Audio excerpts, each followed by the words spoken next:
So let's dive into developing assessment questions.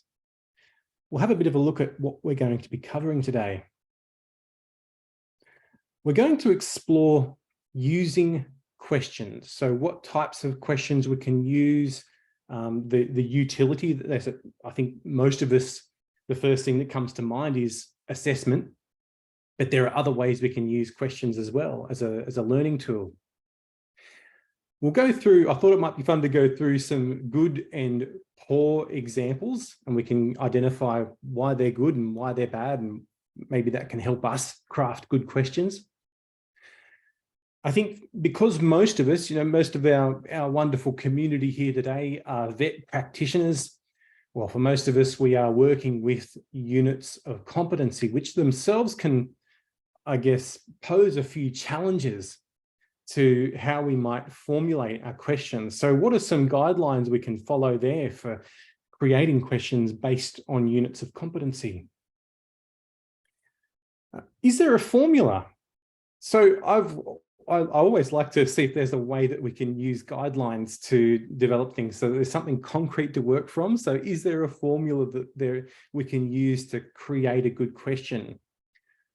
If you haven't come across Bloom's taxonomy, that's a tool that we can use to help align our questions to the unit at different levels. I've got a bit of a freebie for you. It's a review tool and template that you can use to just as a pre-flight checklist before you start using your questions for the first time with students, and then just some general tips, and then I'll hand it over to you for some discussion. Now, I have here, I'm by myself today, so I know there's a lot of participants in the session, and sometimes things can be a little bit difficult to manage when you're running the webinar by yourself and trying to answer all the questions. So for this particular session, just so that we can keep it on track and moving forward, I won't be able to answer questions throughout the whole session on and off. So I just want to keep the continuity going. But I'll make sure that there's time at the end to review any questions that you might have had and to answer them. And because I'm conscious of your time, I'll just, if there's anything I can't cover in this session, please let me know. You can reach out to me. I'll put my contact details in the chat at the end. Please reach out to me so I can address your questions separately. And I do apologize if I don't get around to everybody. But I'm really pleased with the turnout today, as always. And I know I say this a lot, but you're putting your time and energy into this. And I know it's free in terms of money, but I do really appreciate you sharing your time so generously with me this afternoon. Let's dive in. So we can use questions in many different ways. The most common way is to use questions to confirm knowledge. And I think that's the biggest utility of questions. As educators, we have the responsibility to ensure that our students are acquiring knowledge and forming their understanding as they are becoming competent. So as educators, we need to be checking in with students to see if they are developing the knowledge along the way. So that's what we call formative assessment. So questions can be used for that, for checking learning, but also to confirm that the knowledge is there as it relates to the unit of competency. So at the end of the learning process, we need to actually do a check and go, do they know what they need to know to be competent in the unit? If you were in one of my sessions last year, we dived into the science of learning. And one of the big parts of that was about the benefits of retrieval practice and the power of retrieval practice as a learning tool. So that is, as people are learning new skills, we need to not only remember facts and remember information to be competent, but actually be able to use it. So when a student or when a graduate, someone who's got your certificate, is out there in the real world applying their knowledge and using their skills, the way they use knowledge is by bringing it from long-term memory and applying it to a specific task or a problem or a situation. So when we're teaching people new skills and we're training our students, using questions is a really great way to help them retrieve that knowledge from long-term memory and start to apply it. So that's what we call retrieval practice. And a lot of research done into the power of retrieval practice. If you didn't catch that earlier session, we have a recording of it up on our website. And if you just did a quick Google search on retrieval practice, that would certainly bring up a lot of really interesting information on that for you. And sometimes I think it's just worth pointing out that sometimes questions don't always finish with a question mark. So when we formulate, well-worded questions, sometimes they're not actually a question, strictly speaking. They're more of a mini instruction that we give to students, prompting them to do something that we want them to do. So I've included that in there as well, just so that if you notice certain things aren't strictly speaking questions, we're still going to bring them into the discussion today because they're important. Just I kind of wanted to collect together the common question types, just so we can use them as a bit of a baseline for discussion. So these are the most common question types that I come across in vocational education. And I've got a couple of pages here, but if you see if you think of other question types that aren't included here, because there are variations, and especially with the use of digital tools like Kahoot and Quizlet and all those little tools that you might use in sort of more online settings, there's probably other types as well. So feel free to drop any ideas in the chat of other question types that are not covered here, as well as their usefulness. So the very common age-old one is the multiple choice one. So that's really good for just checking factual knowledge. So do they remember facts? Can they comprehend basic knowledge and basic application of concepts? Multiple choice is a really good tool because we can, especially when you identify a very clear, correct answer, you can really start to do evaluations and have lots of good data on, what questions students are answering correctly or not. So it's very, very black and white, the multiple choice questions, and very good for review. When you start to move into more complex and creative types of competencies, then multiple choice becomes less useful when you want to check that kind of understanding. Same with true or false. It's really only good for checking basic factual knowledge. We've got short answer question. Now this is moving it up into complexity a little bit more. So shorter answer questions, that's used to evaluate students' ability to recall information. So again, factual stuff, but also to summarize ideas and explain their understanding of concepts. Then we have the essay question type. So I think that they term the essay question type, if you look at a lot of learning management systems, that's basically, you use that for anything from short answer through to, I guess, what you call long answer questions. While they may not be required to write, strictly speaking, an essay, they are the types of questions that possibly have multiple parts to them, and they require the student to demonstrate a deeper understanding. They can be used for critical analysis, the student's ability to synthesize and communicate more complex ideas. Coming back to more simple things, back to factual knowledge, we have the old close passage or fill in the blanks, and that's just good for knowledge of terminology, facts, and key concepts. Here's a few others for you. We've got matching questions. So you have typically in 2 columns, and the students will match a concept, or they draw relationships between things. It's good for categorizing information, identifying similarities and differences. A lot of modern learning management systems will have tools for matching. You can have rankings, so students are able to maybe step it up a little bit in their recall of facts, but also be able to analyze, prioritize things, list their understanding in the right order. Some tools use hotspot type questions, which is kind of more of a visual analysis, can be good for understanding diagrams and visual representations.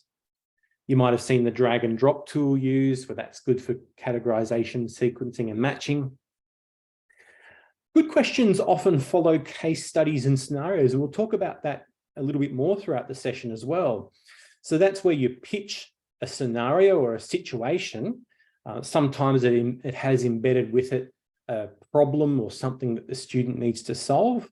And that's really good for evaluating students' ability to integrate and apply their learning in more practical settings. And it's a good way to kind of, especially if you've got a lot of questions to ask, to set the scene and to make it as industry realistic and as practical as possible.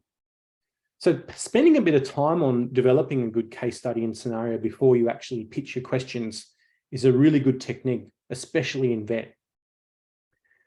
There can be practical or performance-based tasks. So I guess we're really heading away from questions now and more into task-based instructions.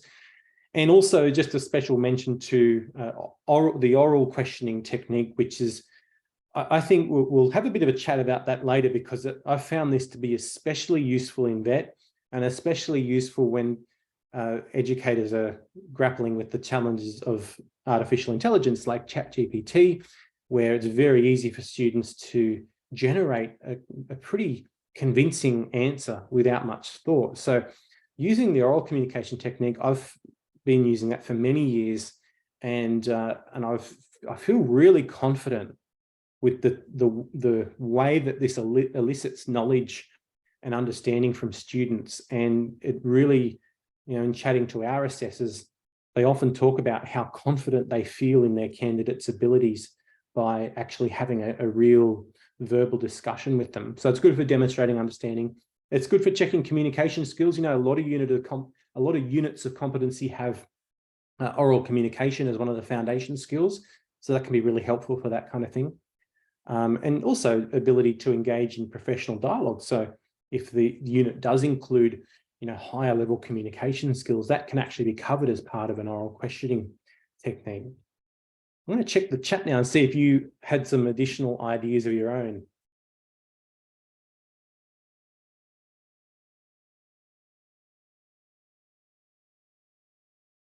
Okay, so Marwin added that questions that require return demonstration, this is perfect for skills-wise training. Evidence will be observed through performance. Yep, good, thank you. That's a good example.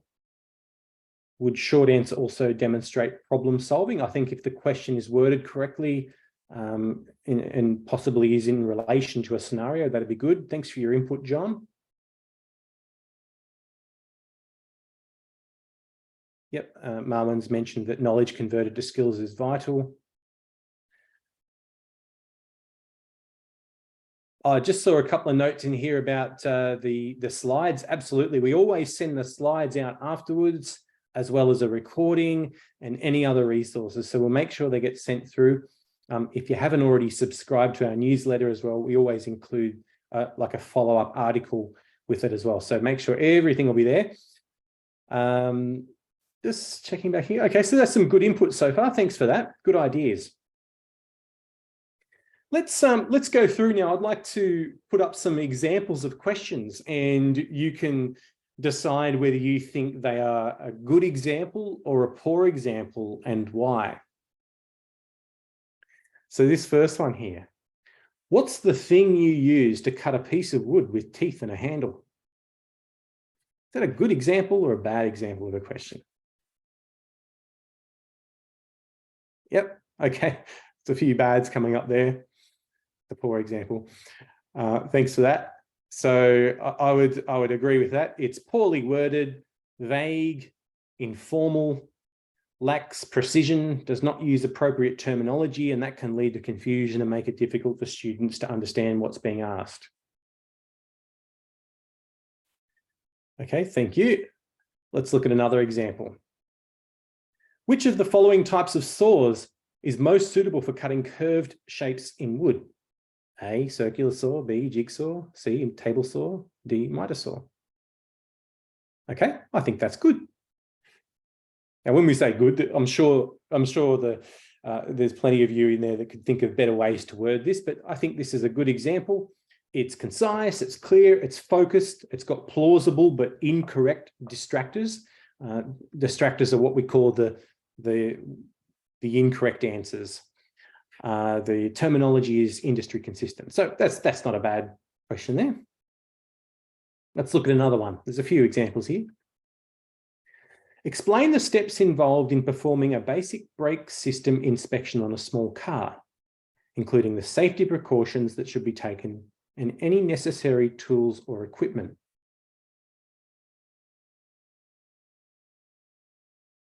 Yep. It's pretty good. I think it's clear, direct, tests procedural knowledge, and it's relevant to the vocation. Good. You're really on track with this. I'm sure it could be improved, but it's not bad. Let's look at another example. Identify and describe, then list 4 examples of theories on how and why the science and art of competency-based assessment is governed by which legislation.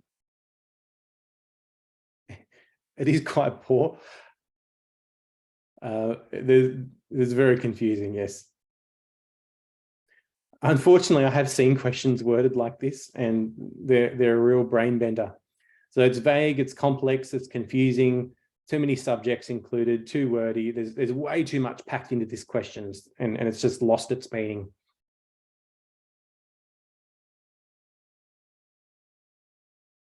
Identify and briefly describe 3 questioning techniques which may be used in a competency-based assessment. Yep, pretty good. Includes clear instructions. There's clear parameters there. There's a specific subject. That's not too bad. Here's a nice simple one. What is the most popular brand of earth-moving equipment? Thanks, Candice.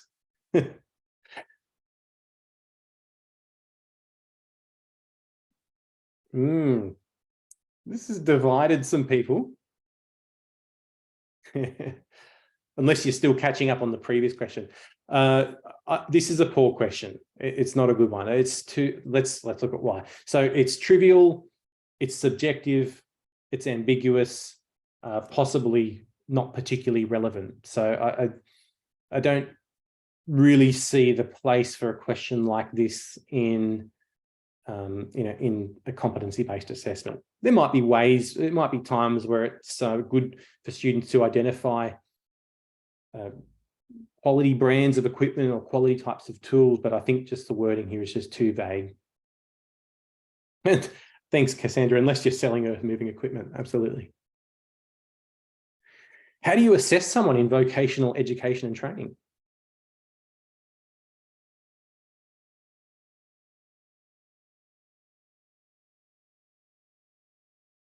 Another vague one, this one. It's broad, could be open for lots of interpretation, it's ambiguous, lacks more specific context. Yes, we know it's vet, but assessing someone in what area, what profession, what unit, too open-ended, and it lacks guidance to the candidates. So if you ask a question like this, it's almost there. It's the kind of thing that people would attempt to answer. And you see there's a massive spectrum of answers, from really short answers that kind of cover it to really, some people go, well, I really need to write an essay on this, and they write pages and pages of information. So it really there's a lot of problems in a question like this, and especially when it comes to marking it as well. Benchmarking and model answers and that kind of thing can be really challenging for this. And no matter what you put in there, even if you put in a really concrete model answer or benchmark, then you'll end up with a huge percentage of students getting it incorrect and a huge percentage of students going way too far and wasting time. So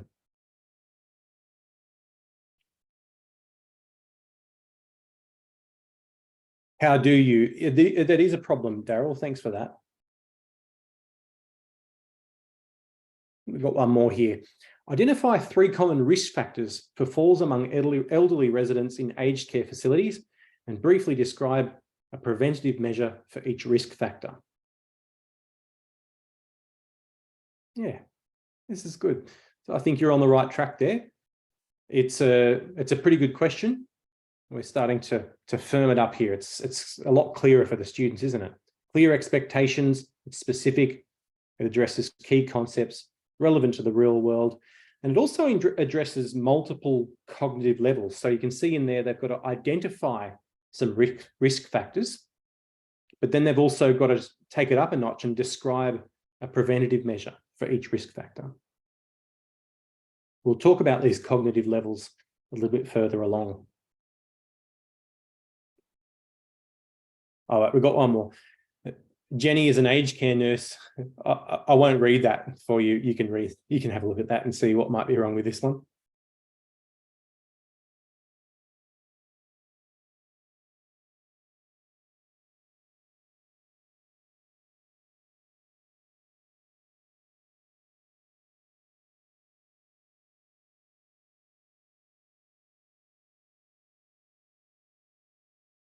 Yeah. So this is, as a scenario, it might be okay, it might be a good start, but I think the real lesson here is the problems with the spelling and the grammar, and it's just unprofessional. So you'd really not want to see this included within any kind of assessment.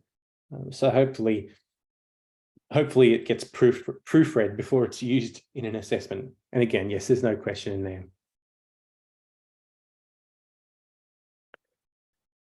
So next in our exploration of writing good questions, I think it's time to have a look at developing questions from units of competency, because that's what a lot of us have the responsibility of doing. We actually have to take a unit of competency and develop questions based on that unit. And there's a real temptation, I've seen this done a lot, and actually I've even seen it in, there's a lot of organizations that sell commercial assessment material and learning material, and maybe this is sort of on the lower end, maybe some of the cheaper ones, but you often see them actually just rewording the performance criteria and the knowledge evidence parts of the unit, and they just reword it and put "how would you" at the beginning, turning all those criteria into questions, and that's really bad practice.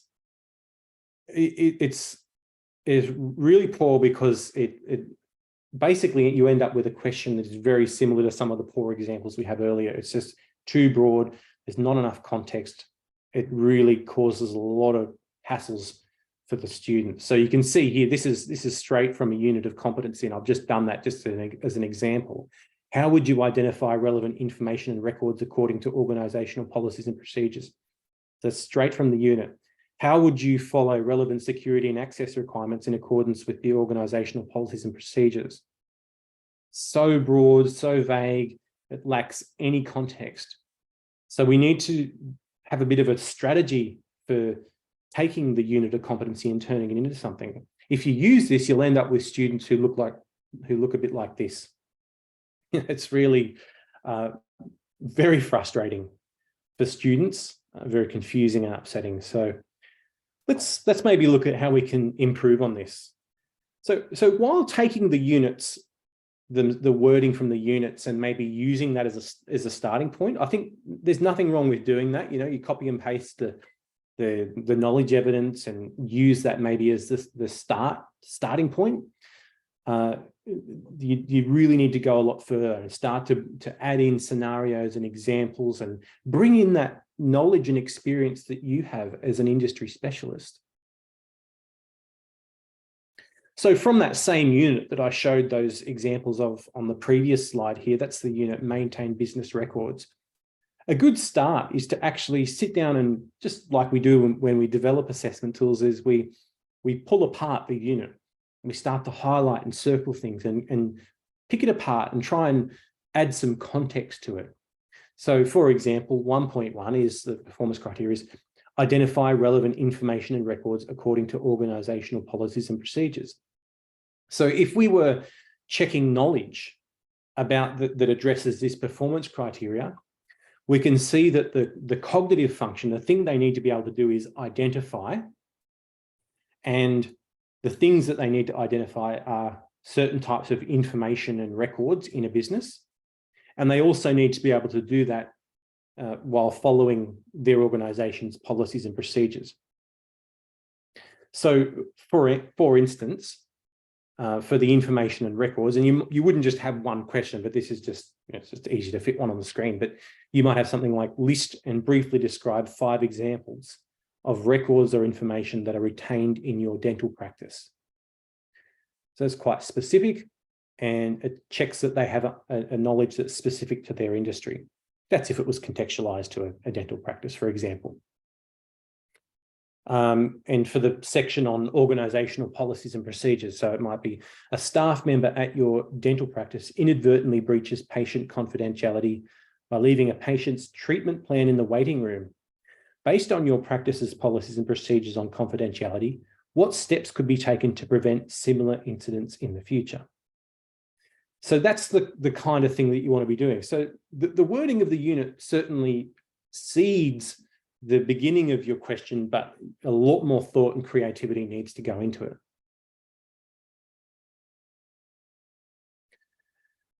The other important thing to acknowledge, especially for us in the vet sector, is that it's all about the application of knowledge.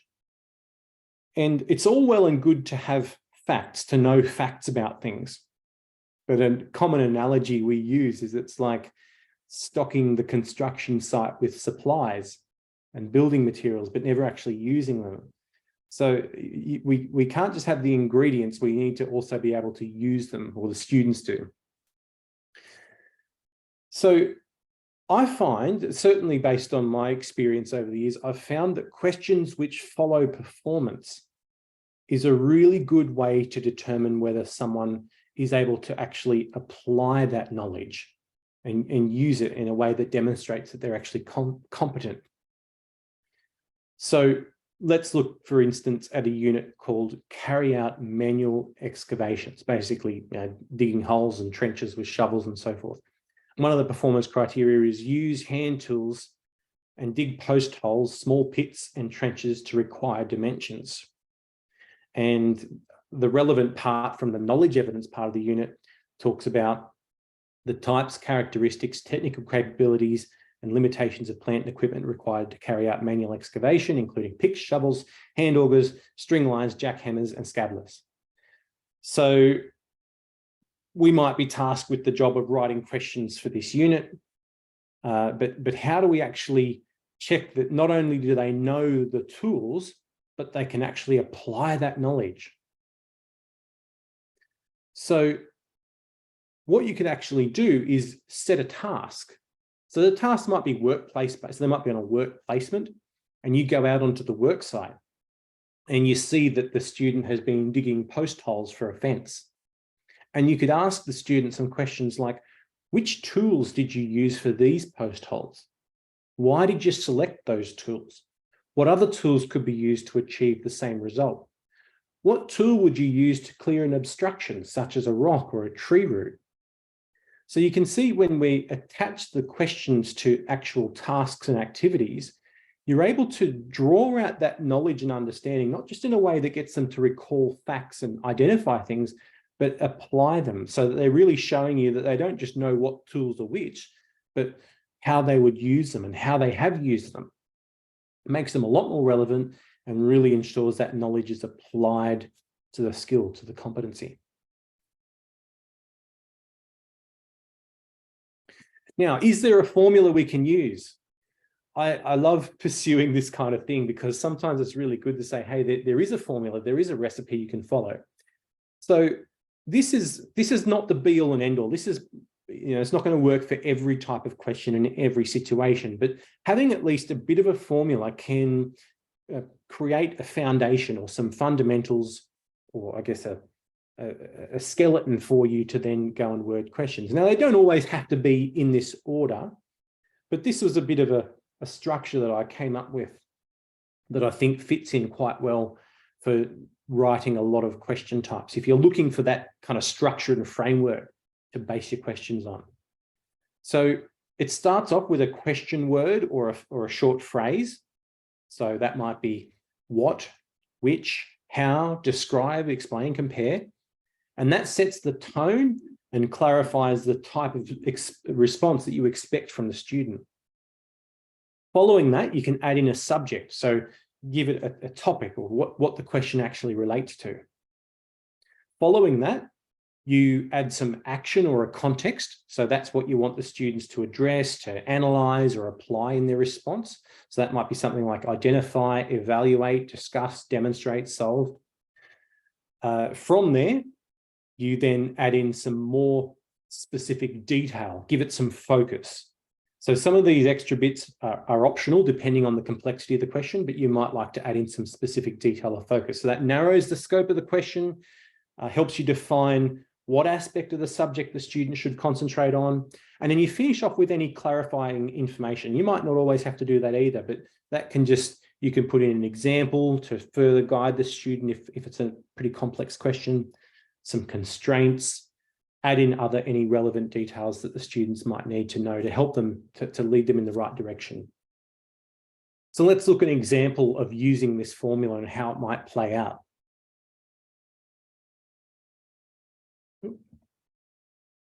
So I've got a couple of examples here. So the first one is explain how. So that's the phrasing of the question. That's a couple of words there that kind of tell us what we want the student to do. They have to explain it. Explain how the process of photosynthesis, that's the subject, converts light energy into chemical energy, that's the action or context. In plants, that's the specific detail or focus. And then we're going to add some clarifying information on the end here, focusing on the roles of chlorophyll and cellular organelles. So explain how the process of photosynthesis converts light energy into chemical energy in plants, focusing on the roles of chlorophyll and cellular organelles. So that's just, you can see here, once you pull the guidance material out of it, that forms up into a pretty clear question. So the formula works fairly well. Let's look at another example. What are, that's the question phrasing, the 4 principles of assessment, that's the subject, used in vocational education and training, that's the action or context, to inform assessors? That's some specific detail or focus. So we want to focus the question on actual assessing. Provide one example of how an assessor could address each principle while conducting an assessment. So that's some additional clarifying information there.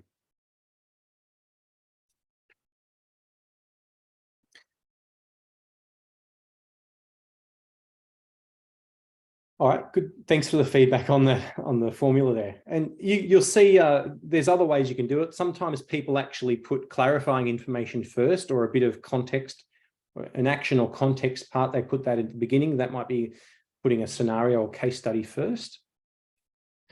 Let's look at Bloom's taxonomy. That can help us to pitch the types of questions and consider how far through these levels we need to apply the question. So many people have come across Bloom's taxonomy. Some of you maybe haven't. So Benjamin Bloom in the 1950s and his collaborators came together to form a whole bunch of ways of categorizing educational outcomes. And one of the most popular parts of Bloom's taxonomy, or the part that usually is referred to when they call it Bloom's taxonomy, are these 6 levels. And they're kind of like 6 levels of educational outcomes, and they can really guide us in the way that we pitch our questions. And especially when we're pulling apart a unit of competency and trying to go, what sort of question will work here? You know, should I be using multiple choice questions? Should I be using short answer questions? How should I be wording it? What should I be instructing the students to do? What do I want from them in terms of their knowledge? So level 1 is remembering. So this is very common to, I think, all units of competency, regardless of their complexity, will involve a level of remembering facts. So recalling facts and terms, defining and listing and memorizing information. At level 2, we go up a notch. So we sort of go more complex in our cognitive levels as we go through the levels. So the next one is understanding. So explaining ideas or concepts, being able to interpret facts in their own words, summarizing, explaining, or describing things. Then we move on to level 3, which is applying, using knowledge and understanding to be able to solve problems, performing tasks in new situations, demonstrating or solving or using a specific concept or method. So you see a lot of the first 3 levels will exist in many units of competency. Most of them go up to that level of applying.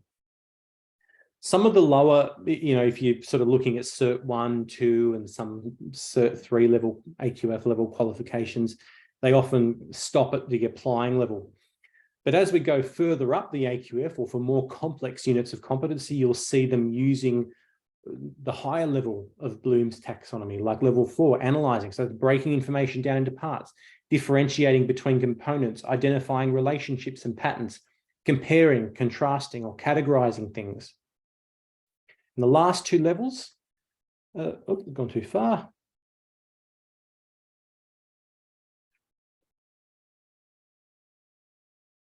Here we go.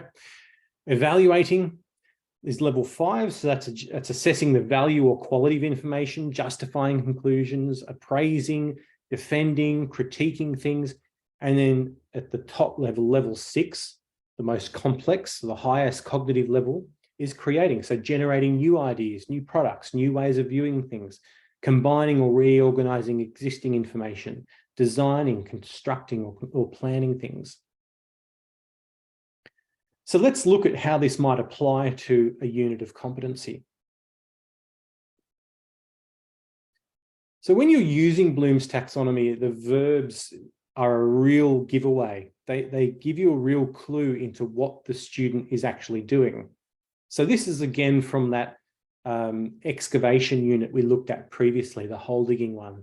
So one of the performance criteria is 2.3, where they have to determine and confirm location of underground services and avoid damage and interference. And another performance criteria from that same unit is select and wear personal protective equipment according to site requirements. So a rough review, and this they can kind of fit into multiple areas, so we're not going to get too carried away here. But I think the first one there I've highlighted in yellow at level 4. The job of determining is probably more of an analyzing. So it's at level 4 of Bloom's taxonomy.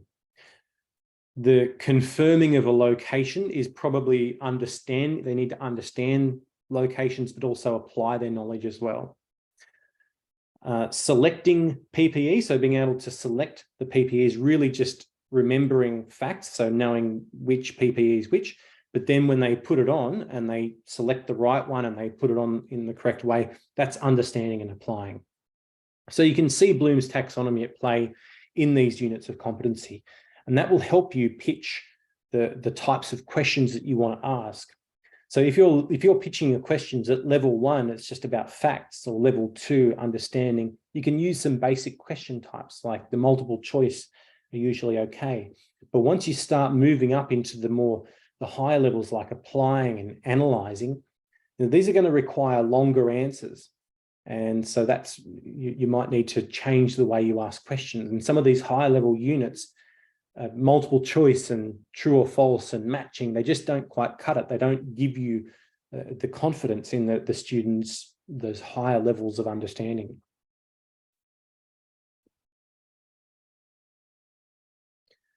I'm going to finish now with some general tips for you.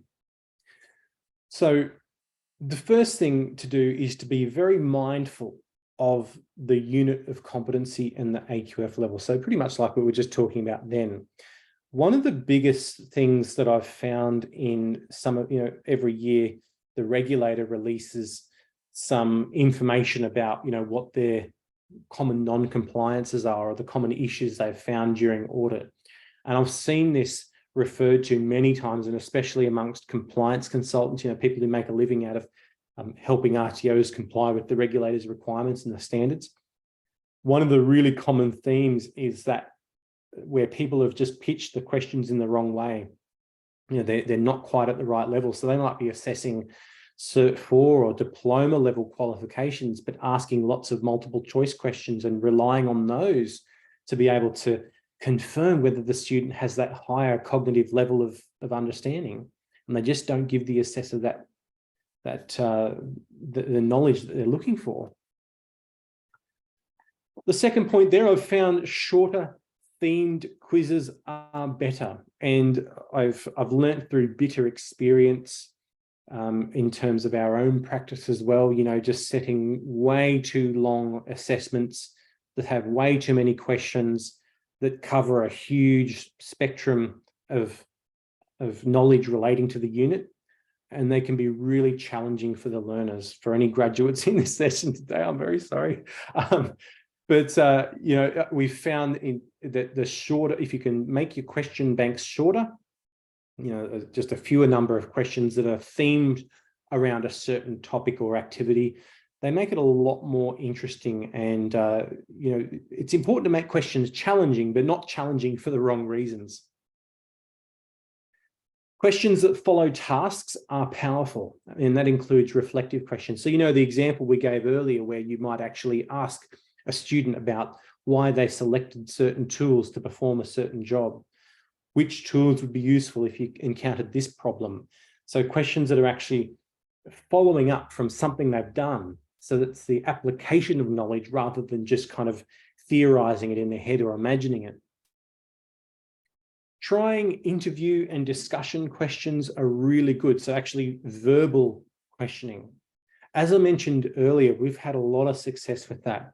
And I've never felt, and some of our assessment teams have shared this as well, we've never felt so confident in our graduates' abilities until we tried using this more interview style questioning, because you get to have it becomes more like a professional discussion, and you can kind of get that real-time feedback of whether the student understands it, rather than you know, setting a quiz and waiting for them to submit it, and then you've got to mark it, and there's this feedback loop of a few days. You get this immediate opportunity to provide feedback, to navigate the knowledge.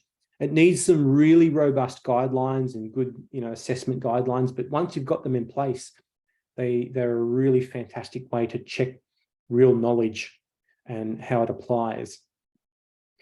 Another tip is to create a comprehensive scenario and then attach a range of questions to that scenario, including alternatives and what ifs. And of course, the big buzz term at the moment is ChatGPT. And I don't think ChatGPT is very good at writing questions. So it might be the spark of inspiration that you need sometimes. Although I do think that ChatGPT is pretty good at kickstarting some good ideas for scenarios and case studies. So you could set the parameters in ChatGPT to produce a pretty comprehensive scenario. As long as it's like anything with this ChatGPT, just don't go and blindly copy and paste it in there. Actually read what it's written and repurpose it and reword it so that it's not just verbatim. So really caution the use of ChatGPT. I thought I'd mention that because it sort of seems to be the flavor of the month, or flavor of the year, actually. So yeah, a good tool, but use it very carefully. Now, I've got a review tool that we've produced. So you've got a little takeaway that you're free to use, and like anything, just use it and adapt it and do whatever you want with it. We're not particularly precious about intellectual property or anything like that. So I'm just going to pop a link to that in the chat.